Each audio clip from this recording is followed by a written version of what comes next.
Alat ukur secara cepat. Kalau nggak percaya ketik di internet 292 derajat. Ada koma detiknya. Udah. Di derajat inilah dari Aceh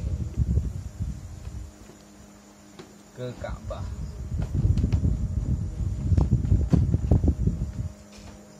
Udah. Jadi untuk cari derajat 292 itu tidak sulit. Buat garis siku dulu.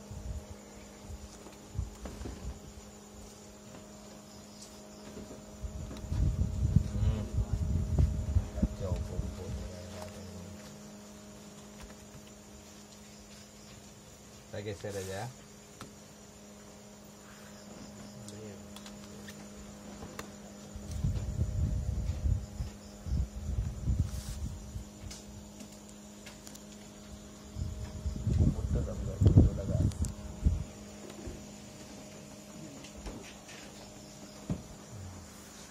Udah, ini katakanlah barat, berarti di sini timur, berarti ke kanan barat utara, selatan. Bahasa Inggrisnya apa di sini? West. West. Sini? S. Di sini? N. Sini? So. Udah. 292 nggak sulit carinya. Tinggal begini saja.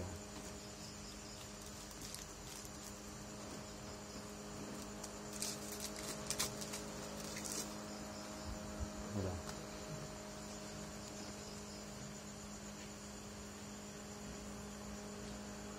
Ini kan 0. Sampai ke sini kan 180.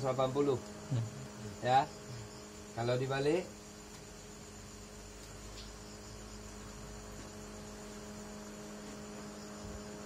di sini berapa? 180 tambah 90? Kapan lo? 270. 270 tambah 10? 280. Tambah 10? 290. Ambil 2. 292 derajat. Tarik garis lurus. Ini bisa dibuat di triplek. Buat perkakasnya.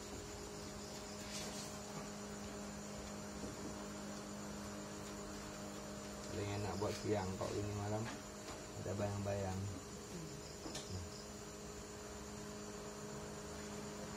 Inilah kiblat kita.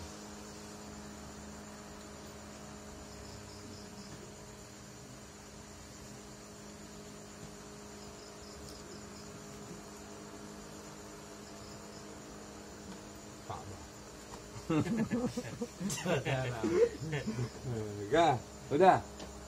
Jadi ambil kompas, letakkan, letakkan,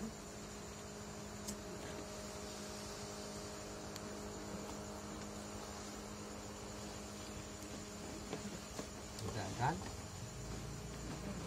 Ini di sini E, biasa N ya.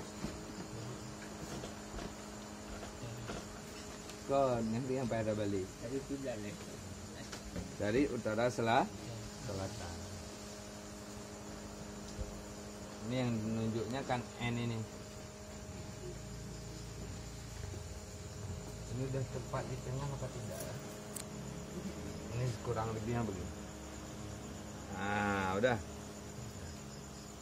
Tinggal cari kompas kecil, tempel di tengah itu. Buat di sini kode N-nya di N. Nah, inilah Ka'bah. Garis ini. Ngerti? Ngerti ya? Guna kompas. Udah silahkan berdua. Kamdawa. Ini berdua yang pindahnya. Kaji. Kau itu kepuinan. Ganggu ada kamu. Tahu.